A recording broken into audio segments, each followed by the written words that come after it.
Balatro's Jokers. There's 150 of them, and more to come in the future, or are already here by the time you see this video.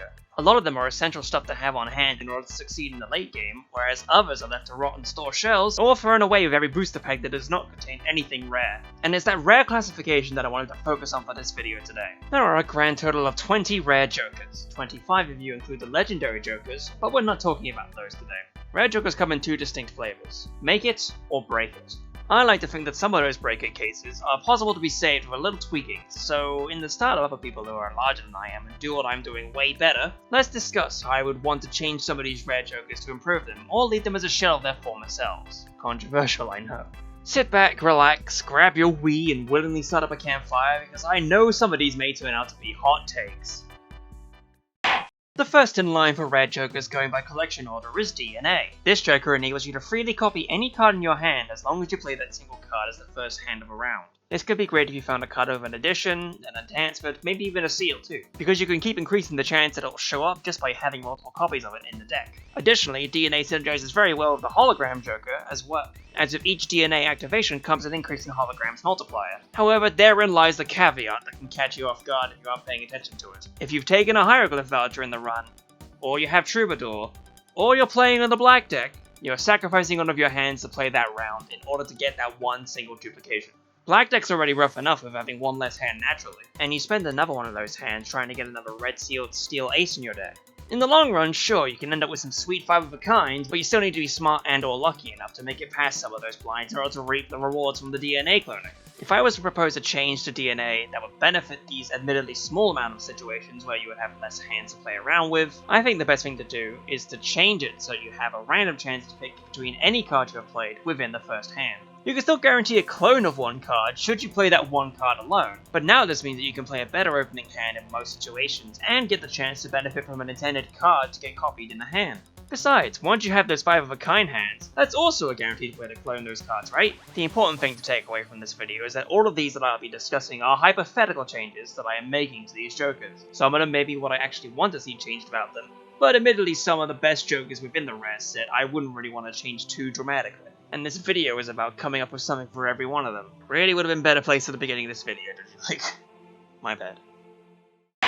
Moving on to the next rare Joker along, there's the Vagabond. This one will create a tarot card for any hand that you play while you have practically zero money in stock. The good thing about this Joker is that you can really get the most out of a shop each round, as you are free to spend all of your money on planets and Joker packs and all that other stuff to get the rest of your setup looking snazzy, while you can generate random tarot cards in the rounds afterwards. This does mean you have to be careful about certain editions of cards, like lucky cards and yellow seal cards, because as soon as you're going to earn interest after the round is over, your tarot income is cut off. Even if you get a Hermit or a Temperance in your hand, your choice is to either use it then and there to cut the supply off, or watch as you sell them each for $1 a pop until, again, you get cut off from more tarots. This Joker, in essence, is like the 8-ball, but a lot easier to trigger, and it also allows you to get the Fortune Teller up there, though it also means you have anti-synergy with Raging Full of Bootstraps, as they both rely on money to get them higher up. If there was something to change about Vagabond, I would say giving it a weaker effect when above the money threshold would keep it favourable, in case you do enter a money-dependent run in the future. I think it should give you tarot cards when it's over its threshold,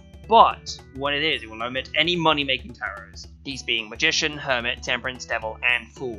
This ensures you can still get value from card enhancements, but you can't generate a stupid amount of money from a constant barrage of Hermits. This could be tweaked to include all the different enhancement types, leaving you to a small pool of suit changes and Joker makers, but it was honestly a little tricky to come up with something meaningful for Vagabond. It might even be the case to raise the $4 or less ceiling to the natural interest cap, $25, so you can get things going early on, and not have to need the money tarots when you actually have a solid cash build going. Does this mean one lucky card activation will take you over the cap and ruin everything?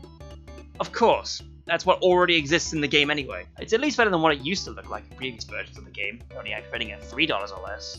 Ugh.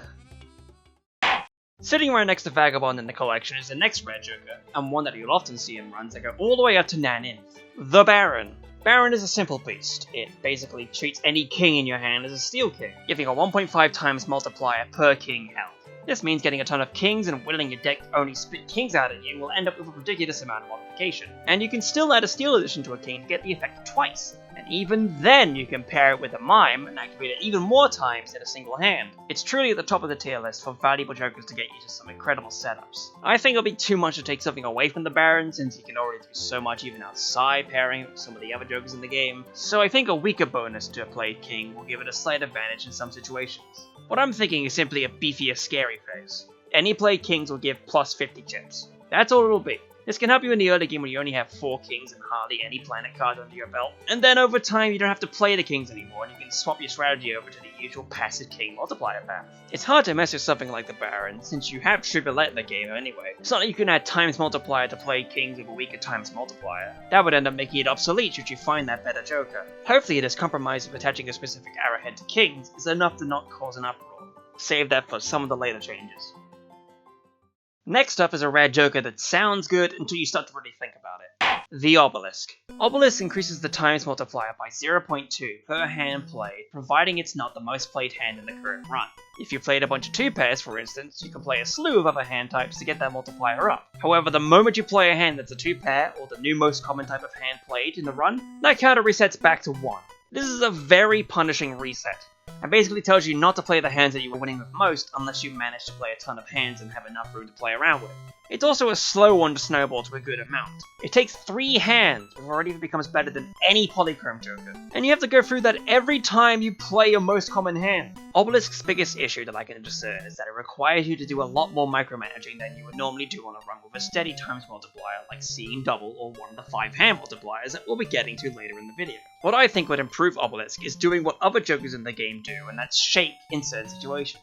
The Obelisk should shake if the hand you're planning to play would reset the multiplier. Knowing exactly what hands are safe to play without having to constantly skim the run info table would make it at least a little more enjoyable to use than the current incarnation. In addition, you could also add a smidgen more to the snowball effect. I reckon bumping it up to 0.25 game will give it a little more kick. In past versions of the games, Obelisk went as high as dealing 0.5 times per hand, which then shrunk to 0.25 before ending up in the state it's currently in. With this change, I hope that Obelisk can have that get in my hand feeling like with the other rare jokers. In short, Obelisk is a painful snowball to roll, so if it needs anything, it needs to pick up speed faster, and also warn you if you're about to break its chain. Maybe it needs to be something different altogether, who knows. Now that Obelisk's been seen to, it's now time for a rare joker that is designed to synergize with all the other jokers. The baseball card. What baseball card does is gives you value for holding onto uncommon rarity jokers by giving you times 1.5 multi per each one you have in your joker slots. This is on top of whatever effects the joker would normally have, which can lead to a beautiful chain of increased multi and the bonus times 1.5 increase activating after that. The problem is that it explicitly checks for the uncommon rarity, anything else is ignored. You would be limiting your possible output if you had any other useful rare or even legendary jokers in your hand, no matter what their effects may be. The initial thought I had with baseball card was going to be including rare jokers in the criteria list besides itself, but upon thinking more about it, I think a different application came to my mind instead.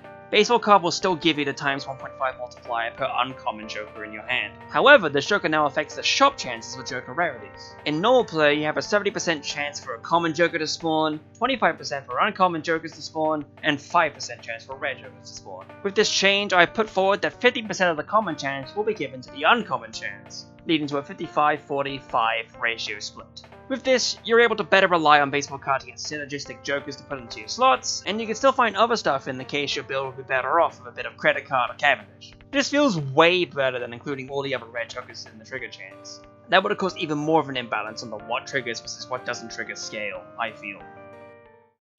Next to leave its mark on this video is the Ancient Joker, one that will give 1.5 times multi per card in a randomly selected suit per round. Now you would assume that this would be a buffed version of the Idol that lets you have way more opportunities to play a card with that multiplier. However, this Joker has a seemingly biased tendency to select the most inopportune suits possible for the hand you want to play. Even on the checkered deck, it will still select clubs and diamonds even if you don't have any of them in your deck. And this also can become completely moot to the build should one of the suit debuffing boss blinds appear and it selects that suit for the round. A lovely sight to behold, watching absolutely everything you worked for crumble in front of you just because the game decided to tell you you can't use that this round. So how do we fix something like this? Well, for starters, we can give this thing a sense of intelligence by giving it the caster's property of knowing what the deck's made of and only picking from what's in there. Alternatively, you can have Ancient Joker inherit the Smear Joker effect by activating per black or red suit, depending on which round it is. Black on odds, red on evens. This can enable some proper strategy with Ancient Joker, giving you more reason to consider skipping a blind before you play it, meaning getting to the boss blind with the right suit type being boosted. I hope that this change will give this rare Joker a proper reason for being rare instead of being a Joker that could fall apart in your hand if you didn't think to generate a bunch of wild cards in that run.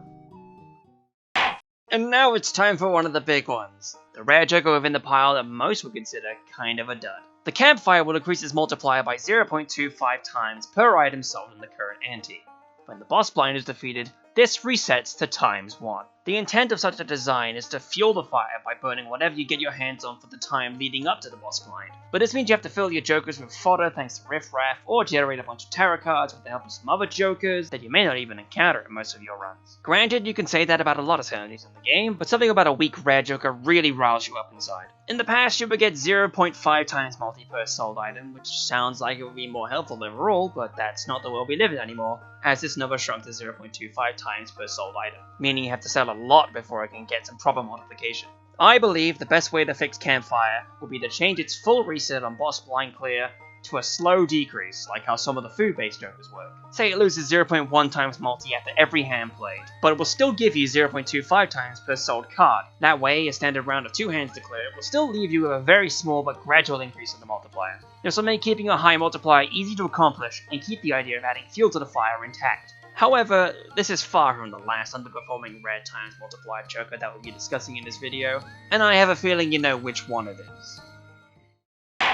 Breaking form briefly to talk about 2 Jokers at the same time, mostly because their effects are very similar and are brothers in arms, the illustrious Blueprint and Brainstorm. Both Jokers will copy the effect of whatever Joker you want. The Blueprint will copy the thing directly next to it on the right, and the Brainstorm will copy the furthest left Joker. Blueprint can copy the effect of Brainstorm and vice versa, meaning it is possible to have essentially 3 copies of a single Joker without needing to find a spectral card or relying on showman and general luck. It's hard to balance a Joker like this, since it inherently works based on the Jokers around it, so instead of a change to either Blueprint or Brainstorm, I figured the way to go here is to suggest another kind of copying Joker, one that I'm tentatively referring to as the Tosser. See, it's like a coin, you see. My idea for the Tosser is a Joker that will have a 50-50 chance to copy any Joker either to its left or right per hand played. A Joker like this will work best in the middle of the pack, allowing for a chance of 2 different possibilities to buff the hand you play. Is it inconsistent? Maybe. What would happen if it copied a Blueprint to its left? Fuck knows. If you're smart, you would realize that the chance to get nothing out of a copy like that would not work out at all, so having at least 1 boost be guaranteed to happen will be the ideal place to put it. And you can still have Blueprint to its right though. That's still something that won't end in enough in play. Maybe there's something better to suggest when it comes to Blueprint and Brainstorm. I don't know. Maybe I just want to stick with my idea of the Tosser to the end. Now that we've returned to talking about just one Joker at a time, let's discuss a rare Joker I underestimated quite a bit at first. The Wii Joker. The Wii Joker starts at +0 chips, but with every play 2 for the run, it will increase by 8 chips each time. Compared to Square Joker and Castle, this is a huge snowball increase. And if you had methods to play multiple 2s at a time, or re-trigger those 2s, the likes of Hack and Hang and Chad, the number can go up very quickly. The main intention of this Joker is that you are putting a lot of faith in being able to get that chip count higher with those played 2s, since even a 5 of a kind of 2s at level 1 would score you 130 times 12 before you gain even more with the Wii Joker, and that's why you also have to hope for a good way to increase the multi as well with your run. It's still possible to hope for some good synergies to have with it, but you have to put a lot of faith into playing 2s in order to get far. And what if you end up losing some of your 2s due to factors outside of your control? Okay, prepare yourself for this one, right? This one might be a little too busted. I propose that the Wii Joker has the chance to give you a glass 2 upon entering a blind, like what Cartomancer does. It's not gonna be too much, only 1 increase of a 2 every so often. But it also means those 2s can easily go away should the odds go out of your favor. As for the chance to give a glass 2 itself, I figure a guaranteed 50-50 will be too powerful, so a good middle ground would be around 1 in 6. The 2 generating economy isn't going to be busted due to the change, but it can still be busted if you found oops all 6s, and maybe it's the leg up you need in order to start focusing on buffing Wii Joker should you already destroyed your starting 2s for whatever reason. Because an unexpected Wii Joker could definitely ruin your run, and if you have nothing to show for it, what are you going to do with it in your hand anyway? Next up on the list is Hit the Road. Hit the Road will increase in multi per discarded jack, a nice 0.5 times each. This is great in concept, but here are the kickers. This increase resets when the round is cleared, and anything above the blue stake will severely limit how many discards you have to play around with. meaning you'd be lucky to find your jacks before they could actually be discarded. And that's the other thing too. You have to hope the deck draws your jacks for you in order to get any kind of benefit from it. Hit the Road is woefully underpowered for a rare joker. Even though having a way to generate a polychrome with a single discarded jack and having a further increase on top of that sounds pretty decent. Like, listen here, if you got lucky enough to see 2 5-of-a-kind jacks and discard them all in one fell swoop, you would end up with a 6 times multiplier. Sounds incredible, but then it immediately disappears once you clear the round. Very harsh. And you have to hope for that every single round if you want to keep that times 6 multiplier around. Incredibly harsh. So here's my proposed change for Hit the Road, and it's gonna sound insane considering what we discussed before this. Hit the Road will now reset in the same manner as Campfire used to, that is, when the boss blind is defeated. This gives you ample time to have some jacks show up and be fed to Hit the Road by the time you really need it. However, in response to this, the gain multiplier per discarded jack is now only 0.25 times each. This is done because of the proposed scenario above. If you got even more 5-of-a-kinds to show up with this setup, you probably end up with a times 16 multiplier by the end, and that is way too much for a joker that could show up very early in your run. This change I hope is something simple enough to make it live up to its rarity classification. And hey, even if you have built up a good multi on Hit the Road with this new version, you can play those 5-of-a-kind jacks in the boss blind instead and reap the rewards from it. Or you can increase the multiplier more, maybe? I don't know, I'm not your parent. Coming up next is the second and last group set of rare jokers, seeing as they all have the same effect and unlock criteria, the multi-when-hand contains jokers.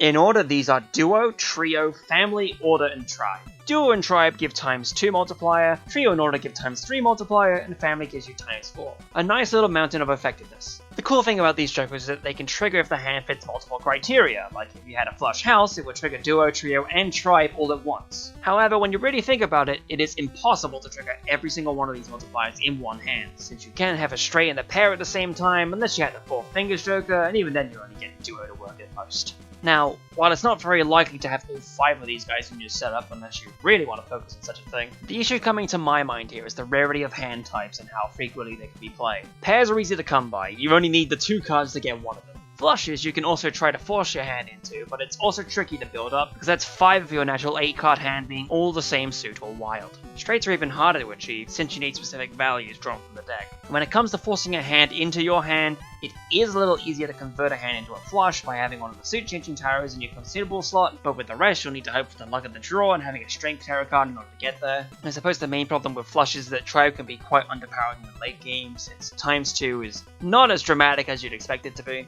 The solution I've come up with is as follows. With every one of these 5 jokers you have in your joker row, each of these jokers will gain 0.75 times to their total. If you had Duo and Trio for instance, both of them would increase to being 2.75 times and 3.75 times respectively. This might sound too broken, but remember that these are rare jokers, which have a 5% chance to naturally occur in the shop, so you have to hope to find each of these in the set before you can get the proper benefits from all of this. By the way, this does mean having all 5 of them will lead to a times 5 to times 7 range. I like to think this gives these jokers some more use in the endless mode, given you have more chances to collect the set by then. The game's all about building up synergies. Why not encourage the synergy with a similar set of jokers, right? The flat increase to the multi is also so that the jokers aren't fundamentally changed to something they're not. Can you picture the amount of increases the Duo would end up with if you were getting an incremental 0.25 times per pair played in your hand? That would end up being incredibly unbalanced. Leading on from all those hand multipliers, there's a hand affecting rare joker in the form of the Stuntman. With the Stuntman, you're sacrificing 2 hand size slots in order to gain a whopping 250 chips for free with any hand you buy. This is pretty good if you're playing on the painted deck, since you already start with +2 hand size, so you essentially break even, but for the rest of the decks it becomes a lot tougher to have the flexibility to play a great hand or get benefits from steel or gold cards. The question comes in when you think about whether or not you consider 250 chips to be worth its rare quality. What would sweeten the pot, and what would play well into the Stuntman theme? Here's a wild idea for you. The hand size stat is completely removed, and in its place there is a gradual increase in chip production the closer you are to running out of hands to play. I think you can reach a cap of plus 500 chips on the last hand played, but each hand before that will be a fraction of that 500. If, for instance, you had 4 hands to start with and you played your first hand, you would gain 125 chips. Next hand will give you 250 chips, the next 375, and the final hand the full 500. This will let you keep hand diversity available, and it fits the riskiness theme well for a Stuntman. Maybe 500 is too strong of a chip increase. Stuntman is already the highest chip payout for a non-snowballing joker, but I think this would be a more interesting way to go around a risky chip increase. Perhaps it still needs a bit of a handicap, perhaps not. This is the best change I could come up with. Now I thought this next one was going to be very difficult to come up with a good change for, but after talking it through with a few people, this is probably one of my favourite changes that I have so far. The invisible Joker is a slow payoff. It does nothing on its own, however after 2 rounds are cleared it will give the power to copy a random Joker when sold. This can be very powerful, and it makes sense because you can sell off non-desirable Jokers before you sell the invisible one to copy the Joker you most wanted to have a duplicate of. However, the issue comes in when you think about how this Joker essentially exists to be thrown away. It doesn't like to linger, and it also takes up a valuable Joker slot for a couple rounds in order to have this copy power available to you. So this is what I came up with. The copying power is not going anywhere. However, what you can do now is keep it in your hand for longer in order for a bigger payout. Every 2 rounds you'll gain an extra copy, meaning holding onto it longer in order to get more copies of a Joker. Of course, the ability to create even more copies is quite powerful on its own, and that's why it's going to be capped at 6 rounds for a total of 3 copies you can create of a random Joker. What this aims to accomplish is that it can stay in your hand for longer in order for a greater payout, or you can cash out earlier in the sequence if you needed space for a different Joker that appears in the shop. Additionally, you can still do that non-desirable selling before you sell the invisible Joker so you can get your guaranteed multiple copies. It's more of the problem that I started with, yes, but it's added strategy, which is always fun to have in the game overall, I think. And plus, think about 4 holograms. Just think about it.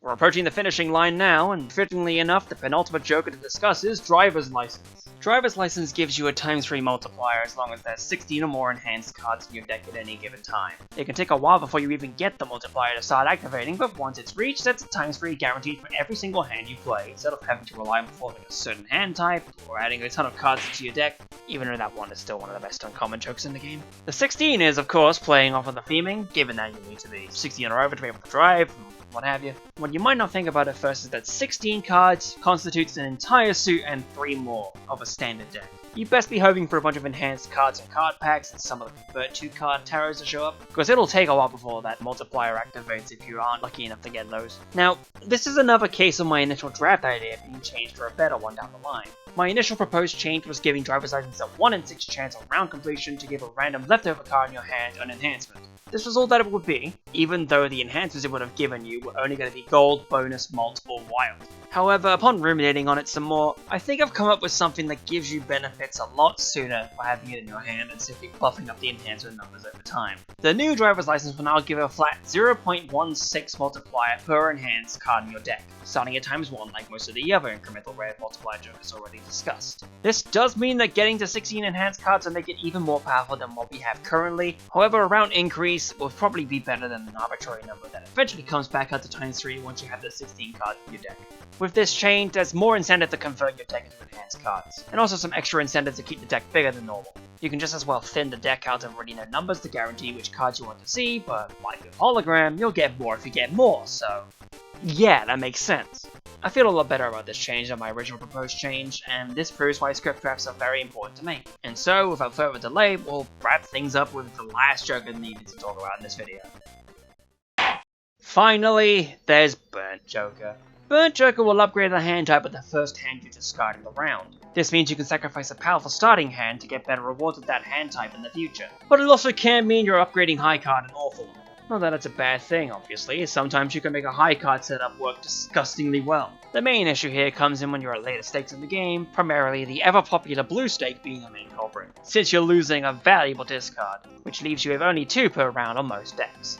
Now that that's put into perspective, you're spending 1 discard in order to upgrade 1 hand type, and leaving you with 1 discard should you not get a desired hand type for that turn. This Joker is similar in theme to what DNA is like, except you're playing with discards rather than hands played. What kind of crazy, insane, possibly broken change do I have in mind for the Burnt Joker in order to fix this issue? One to cap off this video with a very high note? Well, I think it just needs to be a drunkard. Burnt Joker now comes with +1 discards, so you can still keep the discards you had walking in and get the upgrades for hands you might want to focus on. It's an anticlimax, yeah, having such a simple change in the end, but that's the way the cookie crumbles. Or burns, in this case. And there we have it. That's a tweak and a change for almost every rare Joker in the non-content update game. I'm obviously not expecting some of these changes to make it into the game officially, and I'm also certain that there are mods out there that will have tweaks and changes of their own. It may even be the case that other people have thought the exact same thing as me and have put them into mods. I don't personally have much experience playing any of the mods that are out there, however from the kinds of Jokers that I've seen come out of those mods, there's certainly a lot more broken and powerful Jokers out there that could exist. What did you think of these changes? Should they be more like how they were? Are these changes too much of the intent of the Joker? And is Hit the Road word really that bad in the normal game? Let me know how you feel with words in the comment section. I'm also curious to see how you feel about the rare jokers and whether they should be more worthy of the rarity than they are. Thank you for sticking to the end of this relatively long video, and I'll see you in whatever you happen to watch next, as per always. Take care and happy Balatro. Happy card Balatro. With this change, I hope that Obelisk can have this get up in my setup.